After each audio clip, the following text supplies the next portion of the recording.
It's like ingrained in my brain. $4,200 mortgage, food, all that sort of stuff. I said, okay, this is simple math. One property, $250 a month. That's $3,000 a year in passive income. 10 properties is $2,500 a month, $30,000 a year in passive income. 20 properties is $5,000 a month, $60,000 a year without even working. And I realized all I needed to do was put forward so much effort, where I'm now telling everybody I'm an investor.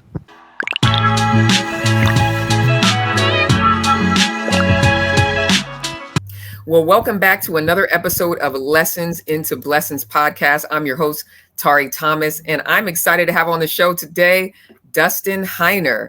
He hails in from Arizona, but has been investing across the nation and helping other investors, new investors, do the same thing. He is the creator of Master Passive Income, the founder of Real Estate Wealth Builders Conference. It's actually happening this month in March.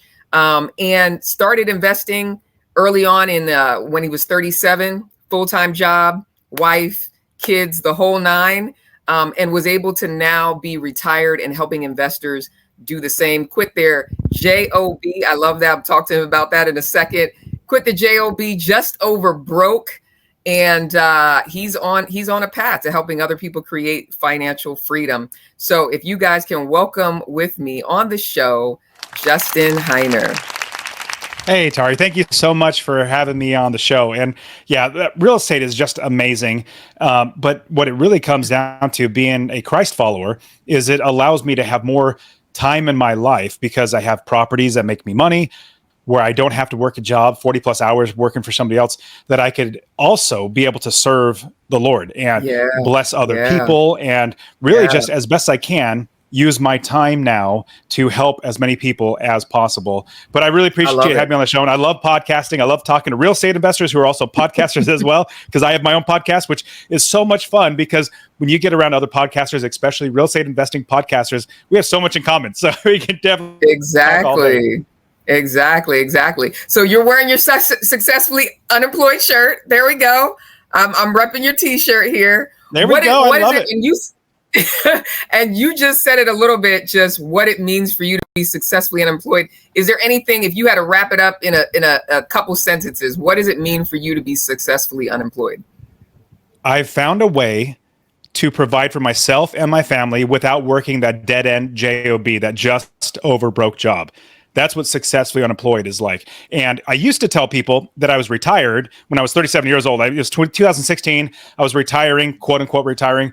People would have this, everybody has different understandings of what different words mean. And so retirement for some people is like you just sit around and do nothing all day. It's like, well, no, I'm only 37. I have plenty of stuff that I'm going to be doing. So I transitioned from being retired, or saying that I'm retired, to being an investor and successfully unemployed. With that, now, because I have, like I said earlier, I'm 40 plus hours of my life back that I can now build businesses, invest in real estate, and serve more people. But that's what successfully unemployed is all about. Finding a way to make money to provide for yourself and your family without working that dead end job. No, that's awesome. That's awesome. So now, what would be, just to help people give a little bit of background, what was the catalyst that was sparked for you to kind of get you down the real estate path and down the real estate journey to begin with? Oh yeah. So I definitely, I have a story that I got to tell you, because this is what shoved me, like catapulted me into real estate investing. So I have always been entrepreneurial growing up, the idea of starting businesses. I've already had that idea, but I've also been taught, just like we all have been taught, this plan for our life. From birth, we're always taught this. So you go to school, you get good grades. Then you take those good grades and you go to college, university, you get thousands and thousands of dollars into debt and get a piece of paper called a degree. And you go try to shop around to other companies and ask them to give you a job in a quote unquote career. And then you work 40 plus years of your life and then eventually retire and live on 40% of what you managed to save that entire time. So I'm going down that same path. In fact, I got the most stable, secure job you could ever think of. I was in California at the time, working at a local county government doing technology. So California's not going away. The government's not going away. And technology is going away. So with that, I started investing. I bought one rental property. And with that one rental property, I remember that check, plain as day, $317 in passive income. I said, this is amazing. I didn't do any more work. My property works for me, and I have experts running the business for me. I need to be an investor. But Tari, you know how it goes. So life started getting in the way. So I had my job, I had a couple businesses, and I was investing. Plus I had my wife and my kids. So my wife and I started having kids, and life started getting in the way, took my eye off the ball. But this is really what shoved me into it. So we have 4 kids now, and I'm blessed now. My wife, praise the Lord, is pregnant again with our 5th child. But Congrats on that. Thank you. When my 4th child was born, I went on paternity leave. That's where the dad stays home with the mom, changes poopy diapers and all that good stuff. Well, and bonds with the baby. Well, after about 2 weeks, I went back to work.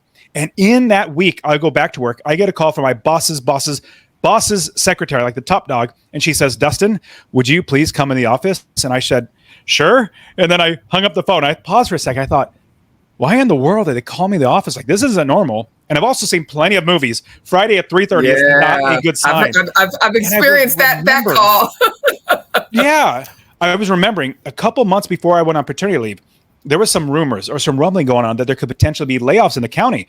I immediately shook that off. I said, there's no way. I've got 12, 13 years seniority here. My boss is thinking I do a great job. So I shook it off, and I get up and I walk down the hallway to my boss's office. Now, this hallway, Tari, isn't very long. In fact, it's kind of short. But every single step that I took, it felt like the hallway got longer and longer and longer. And it felt like, it felt like my feet became lead bricks because the weight of potentially losing my job started crushing down on me. Well, I get down the hallway and I turn the corner and I see my boss's door. His door's closed. And I see his secretary there. Super sweet, nice old lady. And she says, Dustin, would you please have a seat? And she's kind of sheepishly grinning at me, trying to console me with her eyes because she knows everything about what's going on. I know nothing about what's going on. So I go and I take my seat and I sit there and I start thinking about my life. If I get laid off right now, all that plan that I've been told my entire life, if that gets taken away, did I just waste my life? And then I'm like, oh my goodness, we just had our 4th child. If I can't feed my family, does that make me a failure as a father? Does it make me a failure as a husband? As a man trying to provide for his family? Well, as I'm sitting there, my hands get all clammy. My forehead gets all sweaty because the nerves of everything is just crushing me. Well, the door to my boss's office opens up. And out walks a lady coworker of mine. And she's noticeably distraught, noticeably upset. She's not necessarily crying, but you could tell her world has been rocked. She passes by me and my boss says, Dustin, would you please come into my office? So I get up and I go into my boss's office and I get laid off. And remember, this is the government. Nobody gets fired or laid off the government. Right. But I did. And this is the reason why I tell the story, because the lesson that I learned here. Now, I take that layoff notice and I go back to my desk and I sit down and I realize and I come to a conclusion of 2 things. Number 1, I need to find another job. I need to be able to provide for my family. So praise the Lord, I was blessed to find another job in the same county. A different department was not having the issues. So check, got that done.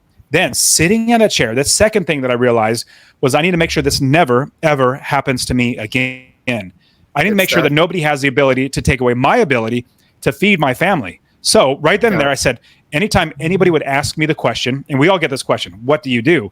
I would always reply, I work for the government doing technology. Well, whenever you reply, whatever it is, you're replying of whatever value that you put on yourself, projecting it out to the world. So I was projecting my values in my job. No, my value doesn't come from my job. My value comes from my God and from myself and from my family. So right then and there, I told myself, I will always tell everybody that I am an investor because I knew I needed to be an investor, but life just started getting in the way. So last part of the story, I fast forward it. So I started buying property after property after property, each one making me a minimum of $250 a month in passive income. Eventually I had 30 plus properties. I was like, my goodness, I could just quit because even though I'm making $70,000 a year at this job, I'm losing money. So I went to my new boss, great boss and all, worked there for a couple of years. I said, hey boss, I'm laying you off. And we'd laugh and joke. He says, well, Dustin, what are you going to do? And I said, I don't have to do anything. I own real estate. It makes money for me without working. So the last part is I walked to and from my car 1.5 miles because I worked in downtown. I'm too frugal to pay for parking. So I parked 1.5 miles away. I've taken this walk 1 million times.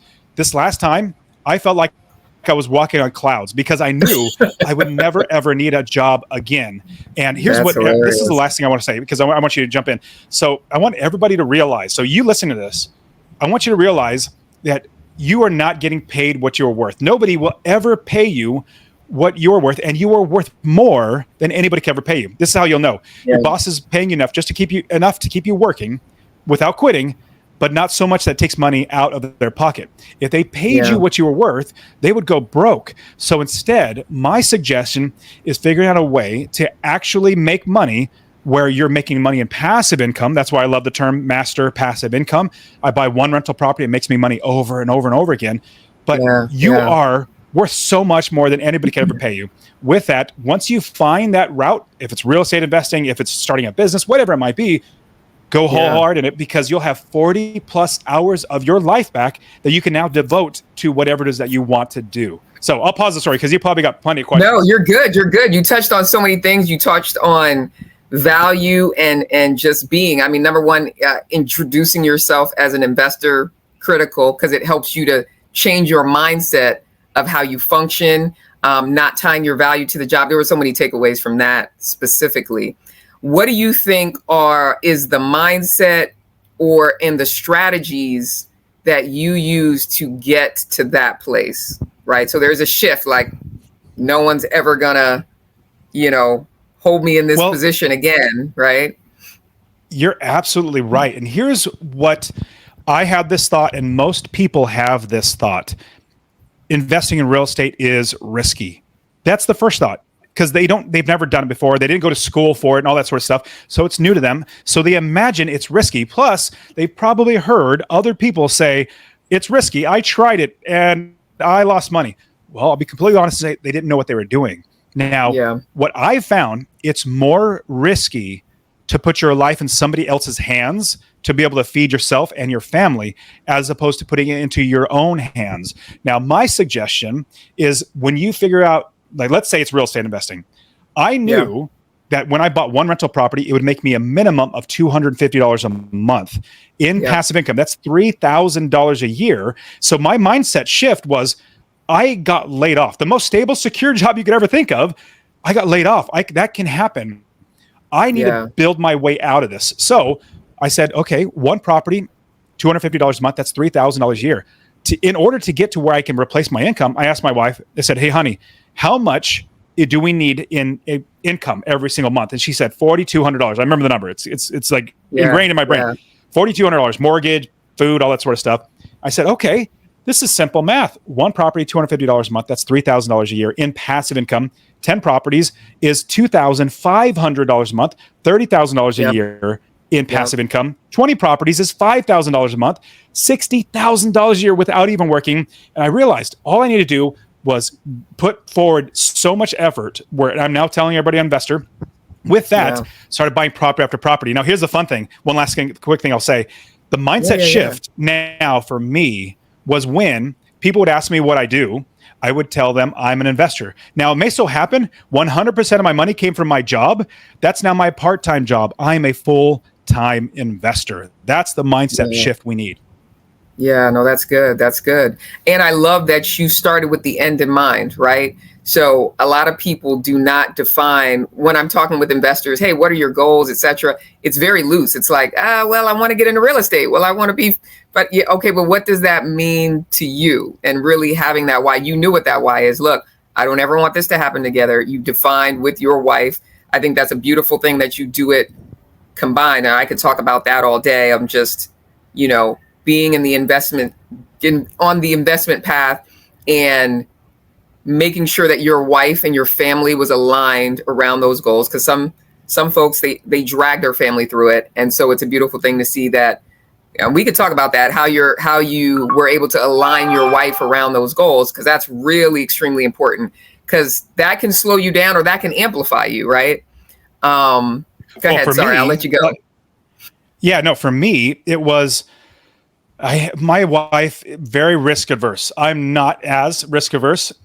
So her dad was a teacher. Her mom was a stay-at-home mom. So they did not even travel. Like they were so risk averse. And so that's what she grew up in. So I had to help her to see how everything's going to work out, because my wife was more concerned about losing money. Because what's funny is we just got married and we had maybe 6 months into our marriage. And I said, hey, honey, can I take all the money you saved? Because I didn't save when I was growing up. I wasn't taught to save. Can I take all the money you saved and buy real estate? That was really rough to get past that. But what happened was I was able, she asked the questions. She said, well, how are we not going to lose money? How are we going to make money? How are we going to manage the properties? How are we going to make sure we're going to scale it? Like, she asked those questions, and that helped me to solidify how I'm going to do it, how I'm going to make sure everything's are done. And then I was blessed to be able to walk her through it, which helped me even more. And here, the very first property was really, really hard to buy, in the sense of encouraging her to be okay with it.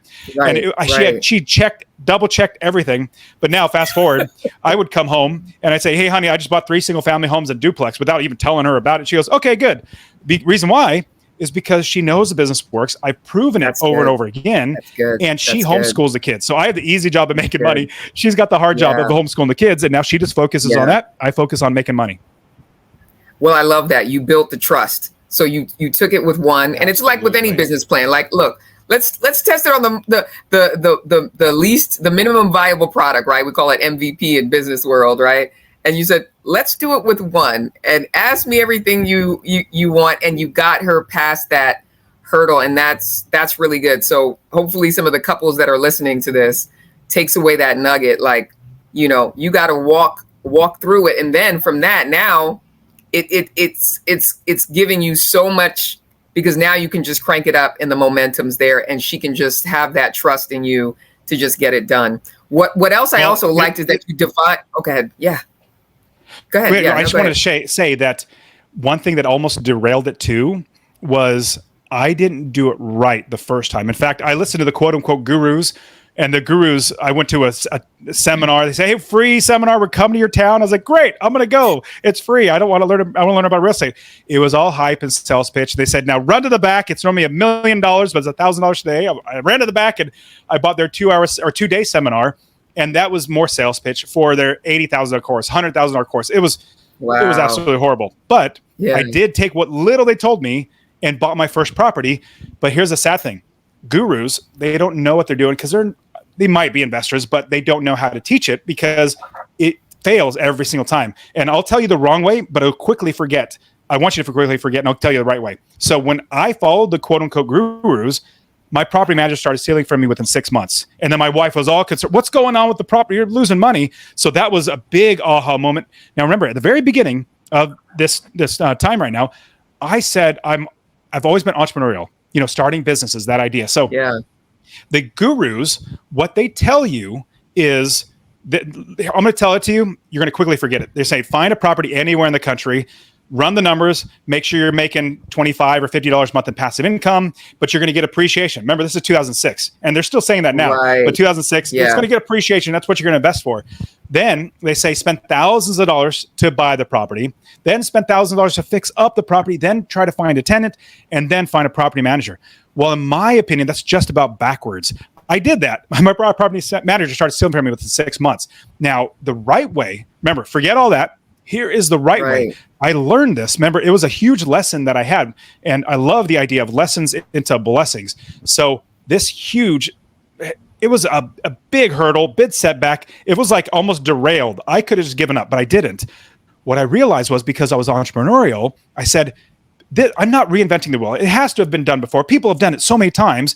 Let me look at this from a business mindset. So what this looks like is, let me give you a little analogy. So if you're going to start a convenience store, candy bars, soda machines, and all the good stuff, well, you would not sign a lease on a location, open the doors, and set a box of candy bars in on the ground.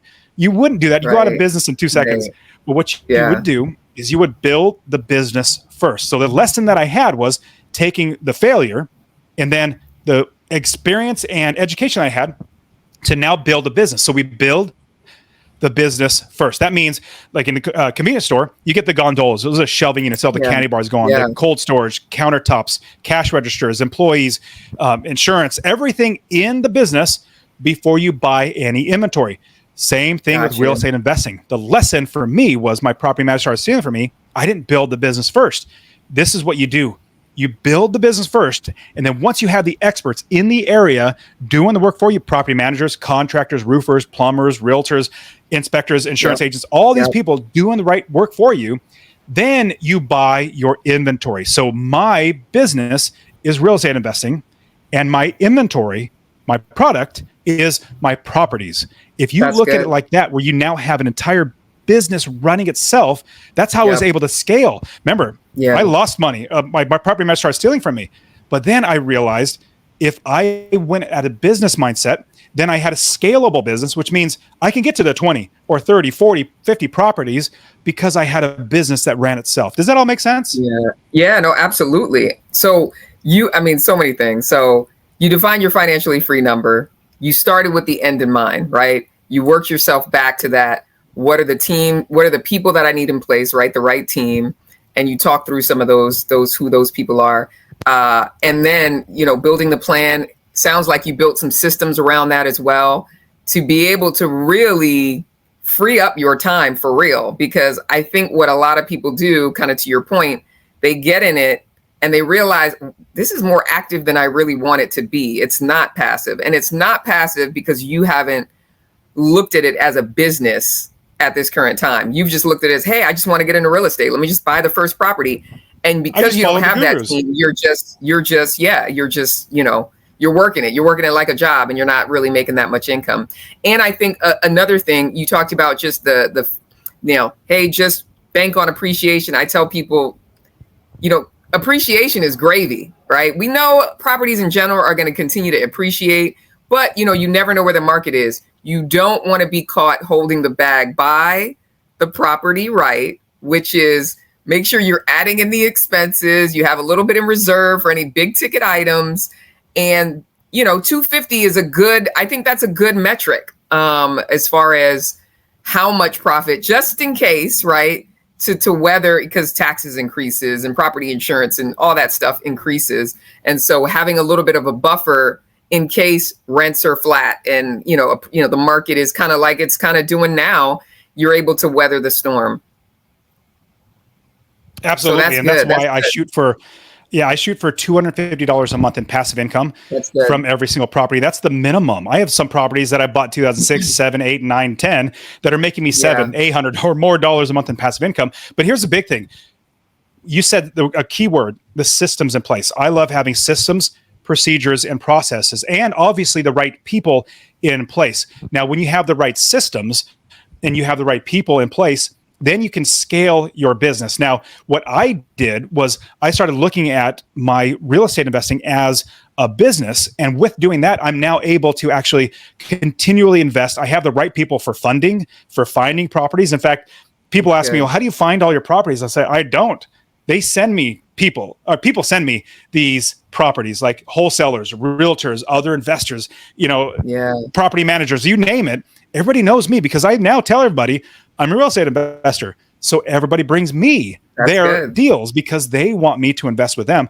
But it's all about having the systems and procedures and process in place so that in the end, you can go back to playing with your kids and travel in the world or whatever you want because your properties are working for you. That's good. That's good. I'm going to tap on something you just a little bit of hinting towards is you built a team, but you also built a network, right? So, I mean, you have a company, Master Passive Income. You coach and teach other investors, but you also have a wealth building conference that is really a group of your peers, somewhat. Would you say that? And to be able to 100% is. Yeah, and to be able to allow other people to share your stage, some people can get into a space of being have a scarcity mindset. I'm big on abundant mindset. I talk to my investor group about that. But being able to share that stage, talk a little bit to your network and how sharing the stage, you're not only helping other investors, but how does it really help you? Ooh, so that's a fantastic question. And I say that because most people wouldn't even think like that. Most people would think, oh, it just happens. But you're thinking more strategically, which most people don't. It's a scarcity mindset. Oh, in fact, when I first started investing, because I learned the hard way, I wouldn't tell anybody about it because I didn't want them to take any deals. But Yeah. then fast forward, this was like 10 years ago, before I started Master Passive Income, when I started helping, as I was quitting my job, coworkers or friends or family members, they started asking me how to invest. And so I was like, you know what? I have extra time. Let me start doing it. So I started helping people, and I realized a couple things. Number one, I had time. Number two, I enjoyed it. Number three, this is the big thing that comes out of that. The more you serve others, the better your life gets, the better their lives gets, and it builds everything up. I am much more an abundant mindset now because I've seen the fruit of helping other people. Let me give you an idea of what that means. So the more people the more properties that I buy that are great properties that people can rent, then I win, they win. I also have property managers. They win because that's the job. That's what they wanted. That's our business, but we're all winning. Same thing with me coaching people. So when I wrote a couple books, started my podcast, the YouTube channel, courses and coaching, and then the conference. I saw the more that I served, the more deals came my way, the more money came my way, the more everything. That's like literally so many doors were open because I was serving. Now here's the reason why this is where I really got it from. I believe in the Bible. I believe Jesus Christ is the Son of God. And what he says is he came not to be served, but to serve. And me being a Christ follower, I'm like, well, I'm supposed to be. Paul the Apostle says, imitate me as I imitate Christ. Well, I see Paul the Apostle serving. I saw Christ serving. Now, that's something that I must do. And then with that, what's even more amazing, most people would not actually get this. And Tari, I know you do. You kind of perceive the idea that serving is really, really good, but you don't really know it. Let me give you a quick understanding of what that means. That's good. That's good. That's very good. It's people know it in theory, but they don't know it in. So yeah, go ahead, finish. Just like this, if you see your brother or sister, somebody has kids and you love them because they feel like your family, you say, oh, I just love your kids. And well, the parents will say, you're not going to love my kids like you're going to love your own because you just don't know that feeling. You haven't experienced it yet. When you have your kids, you'll realize, oh my goodness, this is what love actually is for a child. Same thing with serving. Good. We think that we serve, but when you actually do this, and I'll be completely honest and say, it helps if you have money that allows you to free up your time. You don't have to focus on yourself anymore. Get there, and then you have so much more time you can give to other people. I have found the more that I serve, now that I've literally experienced it, just like having my kids. Here's the service. When I bought my first property, I felt like it was a great accomplishment. And when I quit my job, it was a great accomplishment. I didn't feel fulfilled, though. I felt like I have to do something else. But this is the difference. When I helped my first student to buy their first property, I felt fulfilled. I felt like, my goodness, I helped another human being get what they wanted. And then when they quit their job or get whatever their goal was, quit their job, travel the world, I felt so much more fulfilled because I helped another person. So when I say the idea of that we understand that service, you don't know that what you're missing out. Like you don't understand it until you actually do it. Now I can't stop serving because I've realized now, just like having a kid, this is what love is. Service is so much more better because I get my life better, their lives get better, and we're also serving the Lord. Yeah, that's so good on so many levels. I'll tap on this one. You got to the root of your why. It started out as a number goal because I don't want to, as a man, as a provider, as a whatever, I don't ever want to put my family in a situation where I can't provide. And it turned into, as you stepped into that, it turned into, no, there's a deeper why. It is such a blessing to be able to serve others and watch them grow. And it's infectious because it really does. I'm in kind of a similar position, and it takes you over. It's like, I mean, it's great that I make money. It's a win-win. I make money, but it is such a blessing to be able to watch other people thrive as much as I do. That's very awesome. That's very awesome. And it's the fulfillment too, like being fulfilled. Like I said, my buying my property, my quitting my job, it was an accomplishment, but I felt like there's always something more. It was when I started serving people and helping them get what they wanted.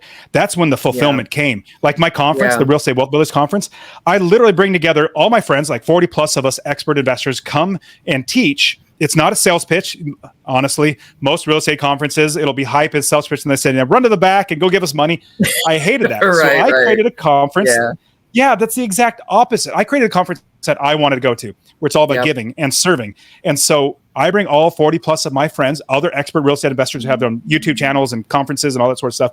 But I bring us all together, and I bring all of their audiences, all of my audience, just to serve even more. I feel fulfilled when I connect one person with another person and they start working together and their lives gets better. I feel like a king of the world because I've helped somebody else get what they wanted. Yeah, no, that's good. That's good, man. That's awesome. And we'll tell people about that at the end too, about the conference that's coming up in March. Question for you: what do you account for as you are right here? It's going to be probably a two-part question. What do you account for your success? The habits, the mindset, the practices. What is it that, if you were to tell yourself when you first started, man, these are the things you need to do to achieve higher levels of success? And success is defined by many different things, but what it means for you, what are the things, the habits, the mindset, the practices that people need to be doing to really be able to grow? And I'll say grow because success is everything. To really grow into the areas, grow in real estate, grow in mindset, grow from a life perspective. Because I think when you're healthy, things grow. You're a healthy soil, things grow, right? That was a multifold question, but if you were giving yourself the advice. Mm-hmm. Yeah, if I were to boil everything down, there's a number of things that I would give myself, my younger self, and tell anybody listening. The biggest one, what to do, is focus on passive income. That's my biggest thing. When you work 1 hour and get paid for an hour, that's active income. Well, if you don't work, you don't get paid. So my suggestion to my younger self, and this is what I teach all my kids, this is what I teach all my students, get passive income, work one time and get paid over and over again. So that's number one. That's the what to do. Now, how to do it is, and here's a big thought. It's a encapsulation of a lot of different things. It's delayed gratification. Delayed gratification meaning you're putting off for the future something that is very, very good for the immediate that's just somewhat good. And with that delayed gratification, I knew if I worked hard for 5 or 6 years and I forewent any vacations, I ate top ramen or mac and cheese with my kids, or didn't go out to dinner, but I saved every penny and bought more real estate, that's the sooner it will take for me to be able to quit my job, because every penny that did not go to a property delayed my ability to actually be able to quit my job and become a successful employee. Right. Now, if I would have said, I'm just going to go for immediate gratification, start, spend my money on this or buy that, but not focus on the future and seeing how amazing life could be without having a job, now I would not be where I am at today. But the delayed gratification was huge because I put off for the future what was even amazing. But on top of that, what it comes down to, because delayed gratification, it takes self-control, it takes patience, but it also takes grit. You need to push through. That's why I say delayed gratification has a lot into it, but self-control, perseverance, patience, and grit. You need to push through those times. Like that time when my property man started stealing from me, I could have just threw my hands up and said, let me just go back to working that dead-end job. But I didn't. I said, I'm going to push through it. And then having that grit day in and day out. Like I would wake up at 4:30 in the morning, go to the gym, work out for an hour, and then go to my business. I had another business. It was a convenience store. Remember, I'm entrepreneurial. Opened that store, got the employees going. Then I went to my job, worked all day, and then went back to my business like around 5 o'clock, closed it all down, and then went home 7:30, 8 o'clock at night, ate dinner, hugged my wife and kids, and then went to bed and did it all again. Because I knew it was a grind, but I knew pushing it off or delaying my gratification for the future. Now I'm so blessed. I could just come on podcasts and talk to great people like you because I don't have to work for somebody else. Yeah, I love it. I love it. Use that active income, set a plan for it, and just until you get to the passive space and delay the gratification until that happens. I love that. I love that.